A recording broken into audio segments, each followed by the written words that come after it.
नमस्कार, बहुत बहुत स्वागत आप सभी का। शाम के 7 बजने वाले हैं और ये वक्त है आप सभी के पसंदीदा कार्यक्रम म्हारो राजस्थान का। आप सबके साथ मैं हूं प्रियंका राय। बुलेटिन की शुरुआत जयपुर से मिल रही बड़ी खबर के साथ करते हुए। जयपुर में मिठाई पर घूमते हुए चूहे मिले हैं, कॉकरोच भी मिले हैं। भयंकर गंदगी में मिठाई बनाई जा रही थी। बंगाली मिठाई, चौला दाल का सैंपल ले लिया गया है। कुल 45 किलो मिठाई को मौके पर ही नष्ट किया गया है। गंदगी का अंबार दिखाई दिया। रेड के दौरान लगभग 40 किलो दाल को भी नष्ट कराया गया। सुभाष चौक स्थित लक्ष्मी कैटर्स पर यह बड़ी कार्रवाई की गई।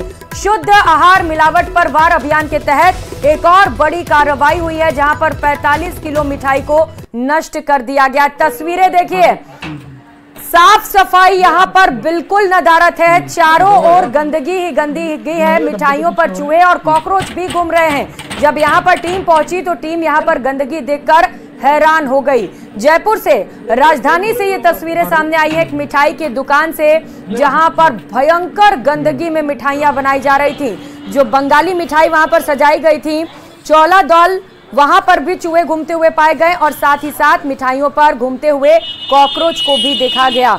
यहां पर जब टीम पहुंची तो ये तस्वीरें देखकर हैरान रह गई।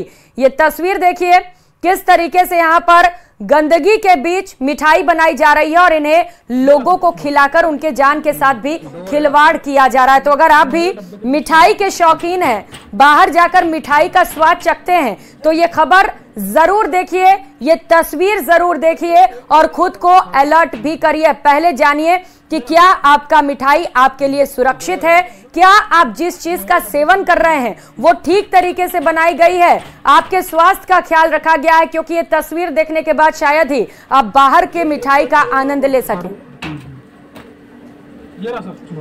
तो 3 अलग अलग तस्वीरें, मिठाई पर चूहों की दौड़ की तस्वीर आप देखिए। मिठाई बनकर तैयार हो रही है लेकिन वहां पर चूहे दौड़ते हुए नजर आ रहे हैं। जरा समझिए किस तरीके से लोगों के जान के साथ खिलवाड़ किया जा रहा है। यहाँ पर दाल में चूहे घूम रहे हैं, गंदगी में मिठाइयां बनाई जा रही हैं और लोगों तक परोसी भी जा रही हैं। मिठाई पर चूहों के दौड़ की तस्वीर आप रेड बॉक्स के अंदर देख पा रहे हैं कि किस तरीके से जो मिठाइयां बनाकर सजाई गई हैं, जिन्हें डिस्प्ले किया गया है, उन पर भी चूहे दौड़ लगा रहे हैं। तो गंदगी के बीच मिठाइयां बनाई जा रही थी और इसी दौरान सुरक्षा विभाग की ओर से, खाद्य विभाग की ओर से कार्रवाई की गई और शुद्ध आहार मिलावट पर वार अभियान के तहत कई किलो मिठाइयों को नष्ट किया गया है। साथ ही साथ 40 किलो दाल को भी नष्ट कराया गया। पूरे मामले पर कार्रवाई जारी है। दो है डब्बे के पीछे और है।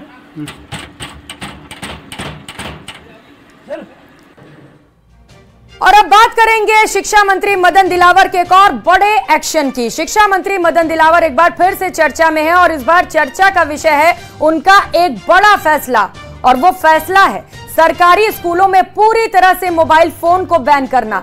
मदन दिलावर ने साफ कर दिया है कि ये कदम स्कूलों में शिक्षा की गुणवत्ता के सुधार के लिए किए जा रहे हैं। देखिए,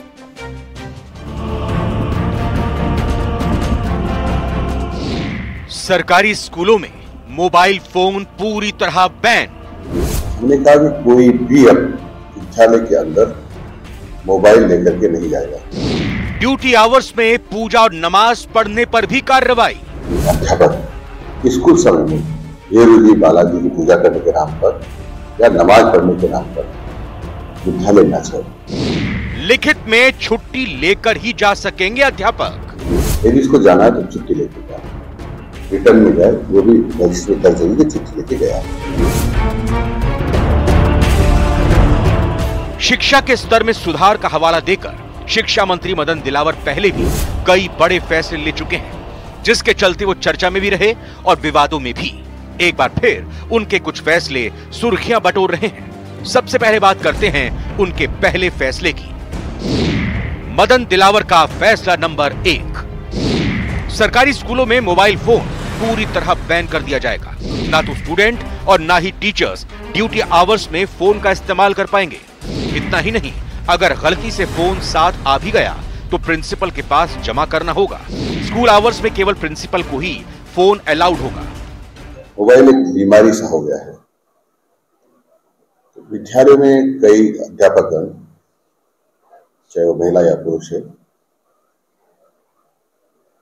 तो शेयर मार्केट देखते रहते हैं, पता नहीं कौन सी चित्र देखते रहते हैं, लगभग उसमें उलझे रहते हैं। हमने कहा कि कोई भी अब विद्यालय के अंदर मोबाइल लेकर के नहीं जाएगा। यदि जाता है, गलती से आ भी जाता है उस वक्त, तो प्रिंसिपल की रेख पे रखेगा। केवल प्रिंसिपल का मोबाइल खुला रहेगा, ताकि कोई इमरजेंसी हो जाए किसी के यहाँ तो प्रिंसिपल का फोन आएगा और वो उसको इतला कर देंगे या बात करा देंगे। इसके कारण से जो बच्चों की पढ़ाई का हाश हो रहा था, नुकसान हो रहा था, वो भी बचेगा। स्कूलों में शिक्षा की अच्छी गुणवत्ता के लिए सरकार मोबाइल बैन का फैसला कर रही है। वहीं दूसरी तरफ ऐसे शिक्षकों पर भी सख्ती की बात कही गई है जो स्कूल के समय में पूजा पाठ या फिर नमाज पढ़ने के नाम पर बाहर चले जाते हैं। मदन दिलावर का फैसला नंबर 2, ऐसे शिक्षकों को स्कूल से बाहर जाने से पहले लिखित में छुट्टी लेनी होगी। बिना बताए स्कूल से जाने वाले शिक्षकों के खिलाफ निलंबन और बर्खास्तगी की कार्रवाई होगी। हमने तो जो पहले से आदेश, निर्देश और नियम बने हुए हैं, उन सबकी पालना करने का प्रयास कर रहे हैं। सभी विद्यालयों में हमने वातावरण ठीक करने के लिए कोशिश की कि कोई भी अध्यापक स्कूल समय में भैरव जी, बालाजी की पूजा करने के नाम पर या नमाज पढ़ने के नाम पर विद्यालय न छोड़े। यदि इसको जाना है तो छुट्टी लेके जाए, रिटर्न में जाए, वो भी रजिस्टर में दर्ज होगी कि चिट्ठी लेके गया। अन्यथा हम जो इस प्रकार से जाएगा उसके खिलाफ कार्रवाई करें। अभी तो हम देख करके मौके छोड़ रहे हैं, कभी लिखित में दे रहे हैं, नहीं माने तो हम निलंबन से लेकर के बर्खास्तगी तक की कार्रवाई। सरकारी स्कूलों में मोबाइल बैन के फैसले से शिक्षा का स्तर कितना सुधरेगा, ये तो स्कूल का रिजल्ट ही बताएगा। लेकिन इस फैसले ने उन अध्यापकों की परेशानी जरूर बढ़ा दी है जो बच्चों को पढ़ाने से ज्यादा बतियाने पर ध्यान देते थे। जयपुर से न्यूज़ 18 राजस्थान के लिए लवली वधवा की रिपोर्ट।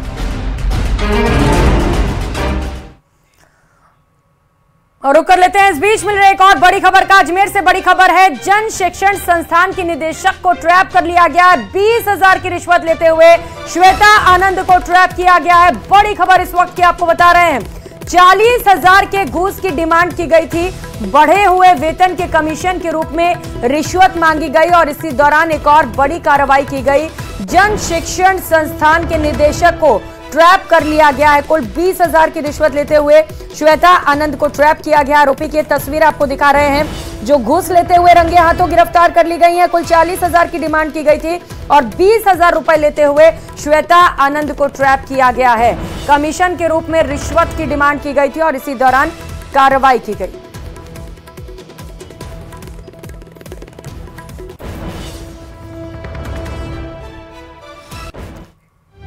और चलिए अब आपको बताते हैं कि सीकर पर आखिर किसका दबदबा है। सीकर में इस बार बीजेपी और इंडिया गठबंधन में मुकाबला काफी रोचक दिखाई दिया। किसान, मजदूर, दलित और अल्पसंख्यक मतदाताओं के दम पर अमराराम जीत की हुंकार भर रहे हैं, तो स्वामी सुमेधानंद मोदी लहर के दम पर अपनी हैट्रिक के प्रति पूरी तरह आश्वस्त हैं। देखिए इस रिपोर्ट में।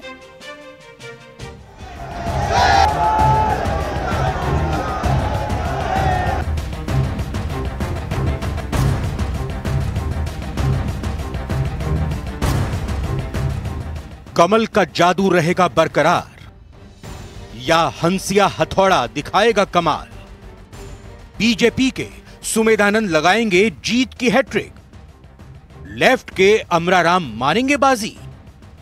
सीकर में आखिर किसकी होगी जीत?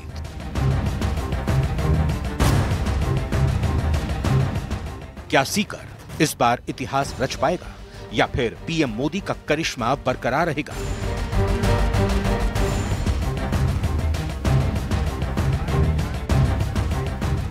नतीजा चाहे जो हो, लेकिन इस बार सीकर में कामरेड अमराराम और बीजेपी के सुमेधानंद के बीच कांटे की टक्कर देखने को मिली है। 4 बार के विधायक कामरेड अमराराम लगातार विधानसभा के 3 चुनाव हार चुके हैं। एक जमाने में वामपंथ का गढ़ रहा सीकर अब लाल झंडे के लिए तरसने लगा है। इस बार इंडिया गठबंधन में सीपीएम को सीकर की सीट क्या मिली, कामरेडों को तो लगा जैसे उन्हें संजीवनी ही मिल गई हो। पर बीजेपी के कुशल चुनावी प्रबंधन और पिछले 2 चुनाव से स्वामी सुमेधानंद की बड़ी जीत से बीजेपी के कार्यकर्ताओं का उत्साह इस बार भी पूरे उफान पर नजर आया है। शहरों में हिंदुत्व की गूंज के साथ भगवा परचम खूब लहराया है।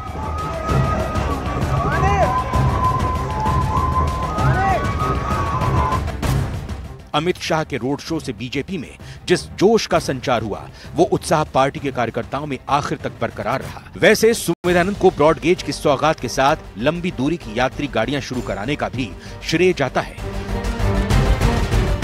सामने सुभाष महरिया जैसा दिग्गज नेता था, लेकिन पब्लिक का प्यार इतना है कि पिछली बार 3 लाख वोटों से जिताया।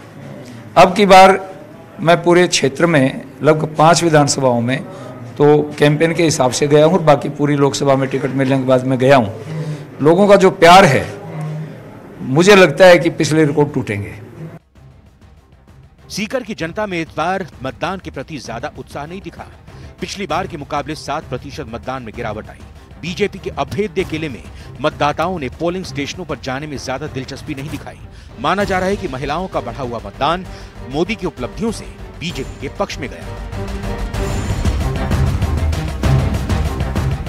तो वहीं कॉमरेड मान रहे हैं कि महिला मतदाताओं का ज्यादा वोट किसान आंदोलन की वजह से सीपीएम के पक्ष में गया है। वैसे कॉमरेड अमराराम ने जीवन भर किसानों और मजदूरों के हितों की लड़ाई लड़ी है। किसानों की परेशानी का सबब पानी, बिजली की समस्याओं पर पिछले कई दशक से जयपुर से लेकर सीकर तक आवाज बुलंद करते रहे हैं। इसीलिए अपने संघर्ष के दम पर अमराराम अपनी जीत तय मानकर चल रहे हैं।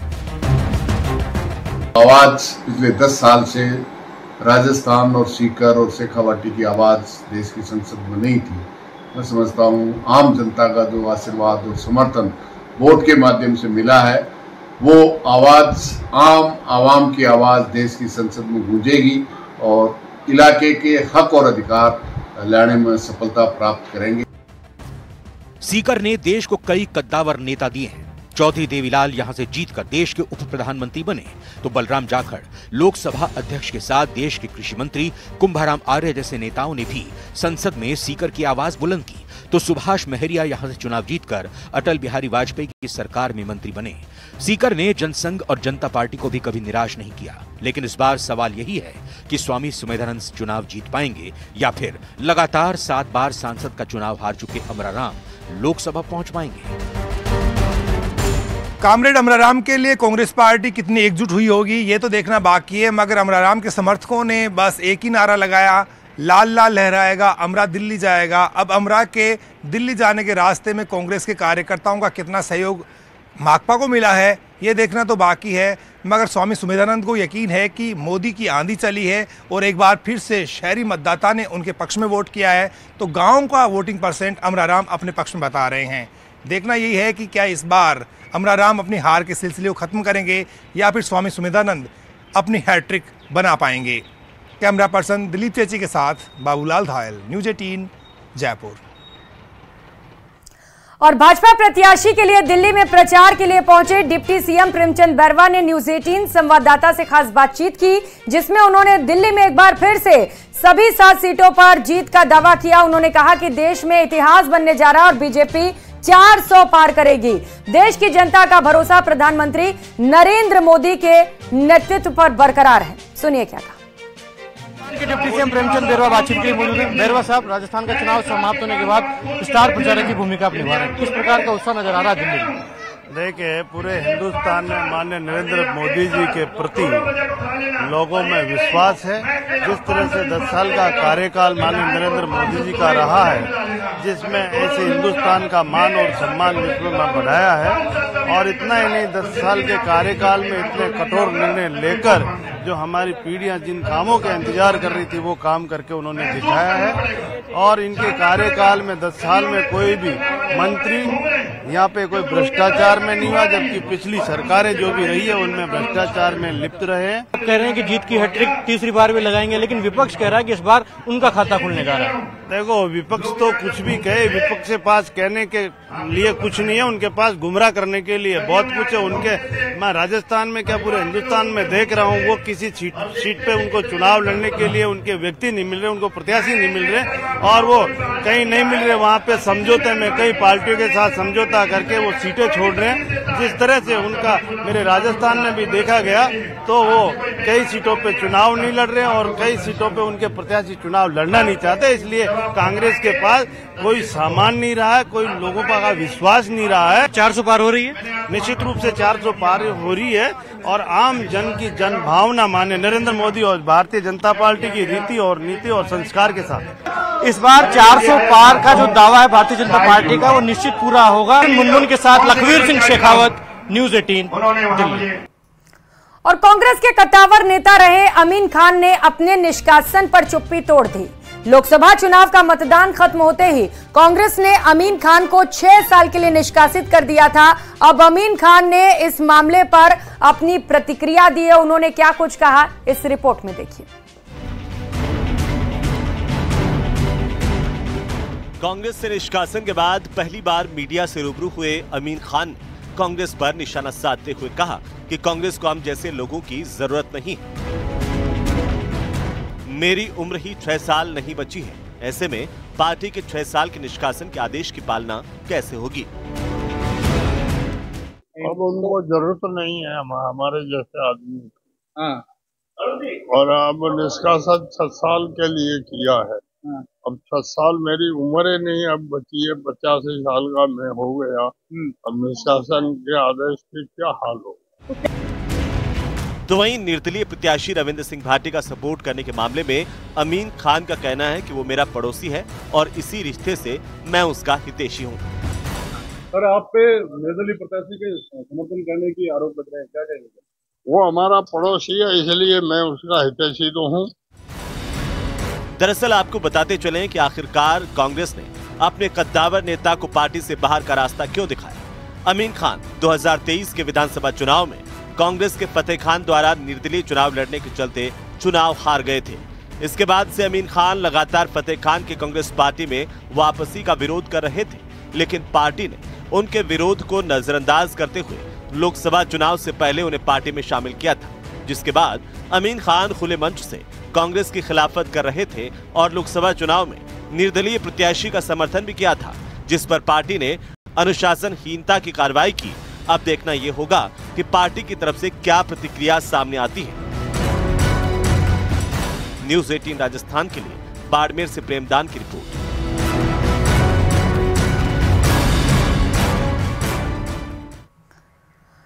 और प्रदेश की सबसे हॉट सीटों में से एक बाड़मेर जैसलमेर सीट पर चुनाव के दौरान हुए विवाद और इससे उपजे लोगों के बीच मनमुटाव को खत्म करने के लिए कांग्रेस के प्रतिनिधि मंडल ने निर्वाचन अधिकारी और एसपी से मुलाकात की।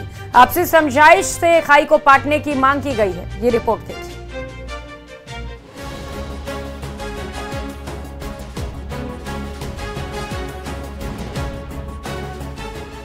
निर्दलीय प्रत्याशी रविंद्र सिंह भाटी की वजह से बाड़मेर जैसलमेर सीट पर देश भर की निगाहें हैं।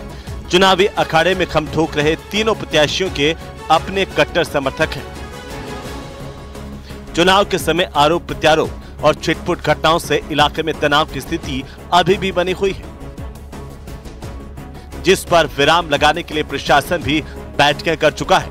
अब कांग्रेस के प्रतिनिधि मंडल ने जिला निर्वाचन अधिकारी निशांत जैन और पुलिस अधीक्षक नरेंद्र सिंह मीना से मुलाकात कर दोनों पक्षों के साथ आपसी समझाइश कर निस्तारण की मांग की है। सब एसपी साहब को तो मैंने तो यही कहा, ये 18वां चुनाव है लोकसभा का। इससे पहले 17 चुनाव हुए और हमेशा शांति से चुनाव हुए। इस बार भी शांति से ही हुए, फिर भी छोटी मोटी घटनाएं हो गई दोनों पक्षों की तरफ से। ऐसा नहीं कोई एक पक्ष पर छोटी मोटी हुई, तो उसको आगे नहीं बढ़ाएं और आपस में शांति बनी रहे। तो वहीं कांग्रेस प्रत्याशी उम्मीदवार बेनीवाल ने भी भाईचारे को कायम रखने की बात कही है। ऐसे ही शिष्टाचार मुलाकात थी और चुनाव के बाद में जो गर्मा गर्मी का माहौल चल रहा है उसको लेकर विस्तृत चर्चा की और प्रशासन की यही बात की कि आपसी समझाइश करके जो भी मामले हुए चुनाव के अंदर उसको चुनाव तक ही सीमित रख के आपसी समझाइश करके सारे मामलों का निस्तारण करें और सभी पक्षों को संतुष्ट करें। आपस में बैठा कर समझाइश करके सारे मामलों का निस्तारण करें, क्योंकि अपना जो मारवाड़ का भाईचारा है, धार का भाईचारा है, वो हमेशा कायम रहना चाहिए। तो बायतू विधायक हरीश चौधरी ने भी सद्भावना और शांति की बात दोहराई है। तो पहल जिला प्रशासन ने करी शांति और सद्भावना। उसी संदर्भ में हमारे उम्मीदवार राम जी और हमारे वरिष्ठ नेता हेमाराम जी के साथ हम जिला प्रशासन से हम लोगों ने चर्चा की। हम लोगों का भी ये दायित्व बनता है और सभी का यह दायित्व बनता है कि बाड़मेर लोकसभा क्षेत्र के अंदर सद्भावना और शांति, उसी कड़ी में ये आज की बैठक। फिलहाल जनप्रतिनिधि और प्रशासन लोगों के बीच मनमुटाव की बनी खाई को पाटने के लिए हर संभव कोशिश में जुटे हैं और लोगों से आपसी सौहार्द बनाए रखने की अपील कर रहे हैं। न्यूज़ 18 राजस्थान के लिए बाड़मेर से प्रेमदान की रिपोर्ट। और अब बात करेंगे फेक ऑर्गन ट्रांसप्लांट मामले में बिग एक्शन की। फर्जी एनओसी के जरिए ऑर्गन ट्रांसप्लांट मामले में अब राज्य सरकार ने सख्ती शुरू कर दी है। चिकित्सा मंत्री के निर्देश के बाद एसएमएस के अधीक्षक ने इस्तीफा दे दिया, जबकि प्रिंसिपल के इस्तीफा दिए जाने की भी चर्चाएं हैं। वहीं राज्य सरकार ने आरयूएचएस के वीसी डॉक्टर सुधीर भंडारी से भी इस्तीफा मांगा है और इस्तीफा नहीं देने की सूरत में सरकार सख्त एक्शन भी ले सकती है। दरअसल मामले में चिकित्सा मंत्री गजेंद्र सिंह खिवसर ने डॉक्टर अचल शर्मा, एसएमएस मेडिकल कॉलेज के प्रिंसिपल डॉक्टर राजीव बगरहट्टा और आरयूएचएस के वीसी डॉक्टर सुधीर भंडारी से इस्तीफा मांगा था।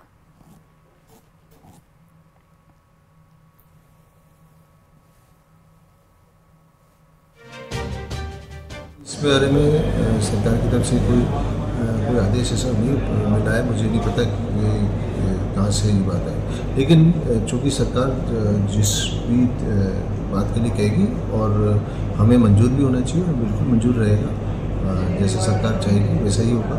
और मैं मान के चलता हूँ, मेरा पर्सनल बात है कि सरकार जो भी निर्णय लेती है जनहित के लिए लेती है और उसको सबको मानना भी।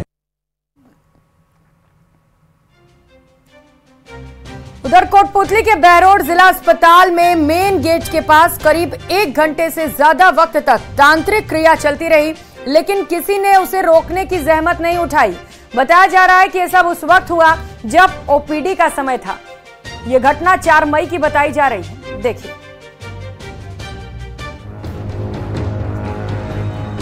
अस्पताल के मेन गेट के पास तांत्रिक क्रियाएं, गाड़ी में सवार होकर आए थे कई लोग। करीब 1 घंटे तक चलती रही तांत्रिक क्रियाएं। ये तस्वीर है बहरोड जिला अस्पताल के मेन गेट के पास की। आरोप है कि यहाँ काफी देर तक तांत्रिक क्रियाएं होती रही, लेकिन किसी ने इसे रोकने की जहमत नहीं उठाई। अस्पताल में जिस वक्त ओपीडी के मरीजों की आवाजाही हो रही थी, उसी दौरान 3 गाड़ियों में सवार होकर आए कई लोग तांत्रिक क्रिया करते रहे। वहीं इस पूरे मामले में बहरोड के जिला अस्पताल के डॉक्टर सत्यवीर यादव से बात की गई तो उन्होंने खुद के छुट्टी पर होने की बात कही। साथ ही दलील दी कि स्टाफ में से किसी भी शख्स ने इस बाबत शिकायत नहीं की। मैं उस दिन सीएल पर था, छुट्टी पर था, है ना। पीछे से हमारे डॉक्टर सुरेश जी थे और हमारे नसीटा उदय सिंह मैट्रन, ये सब थे। इन्होंने पूछा तुम बाहर के लोग आए थे तो तंत्र मंत्र कर रहे थे, इन्होंने भगाने की कोशिश करी, थोड़ी देर करके उसके बाद गए। जानकारी के मुताबिक 20 साल पहले बहरोड के सड़क हादसे में मौत के शिकार युवक की आत्मा की शांति के लिए कुछ तांत्रिकों ने परिवार को अस्पताल में तांत्रिक क्रिया करने की बात कही थी, जिस पर भीलवाड़ा जिला मुख्यालय से करीब 15 से 20 किलोमीटर दूर रहने वाले मृतक के परिजन 3 गाड़ियों में सवार होकर जिला अस्पताल बहरोड में पहुंचे। बहरहाल जिला अस्पताल परिसर में इससे पहले भी आत्माओं से छुटकारा दिलाने और उनकी शांति के नाम पर पूर्व में भी अनेक बार तांत्रिक क्रियाएं की जा चुकी हैं। अलवर से न्यूज़ 18 राजस्थान के लिए राजेंद्र प्रसाद शर्मा की रिपोर्ट। और कोटा संभाग के सबसे बड़े एमबीएस और न्यू मेडिकल कॉलेज अस्पताल के सरकारी ब्लड बैंकों में ब्लड की भारी कमी होने लगी है। दोनों ब्लड बैंकों में केवल 25% ब्लड ही बचा है, जबकि कई ग्रुप तो खत्म होने के भी कगार पर हैं। देखिए रिपोर्ट।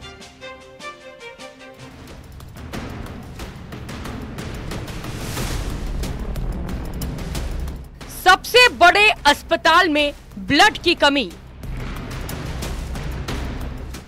क्या ब्लड बैंकों में खत्म हो गई है यूनिट? कुछ 25% बचे तो कई ग्रुप करीब खत्म।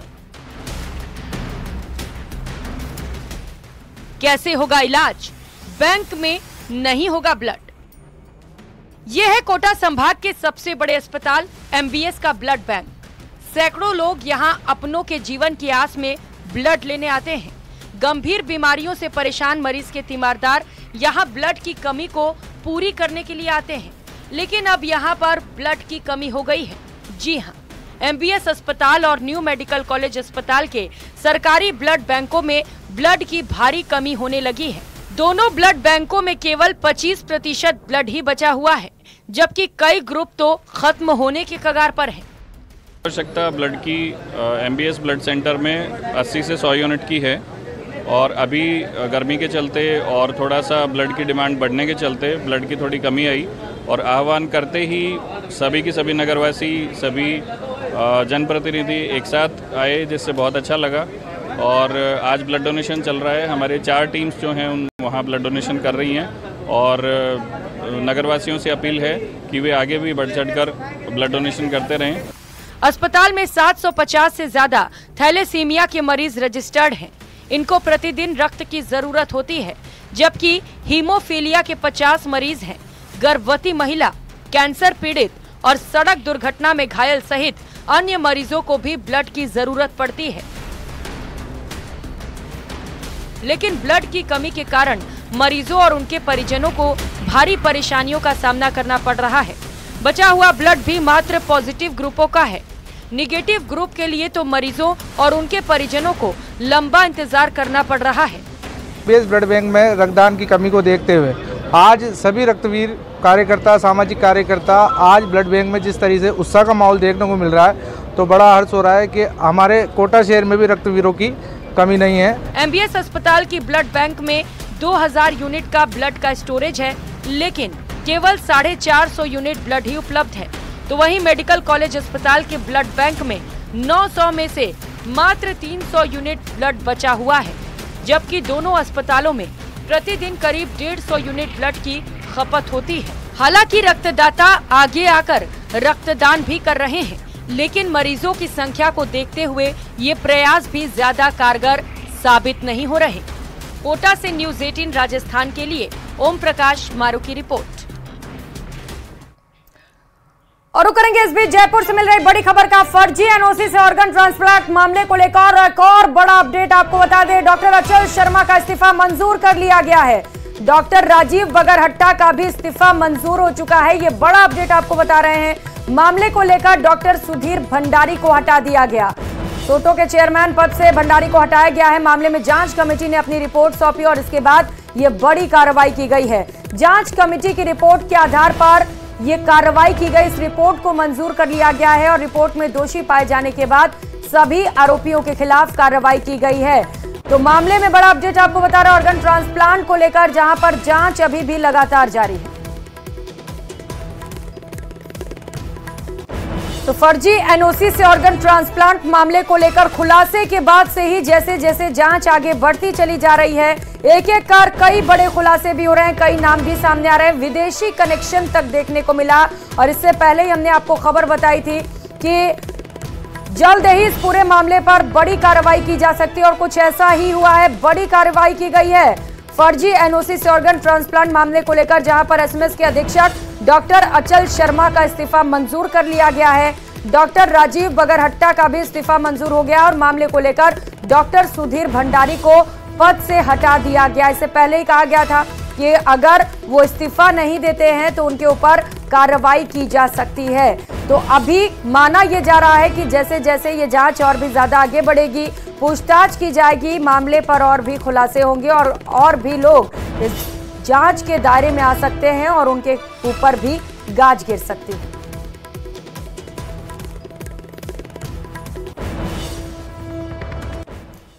और अब एक नजर डालेंगे 5 मिनट में 50 जिलों की सभी बड़ी खबरों पर। अलवर जिले के रामगढ़ थाना पुलिस को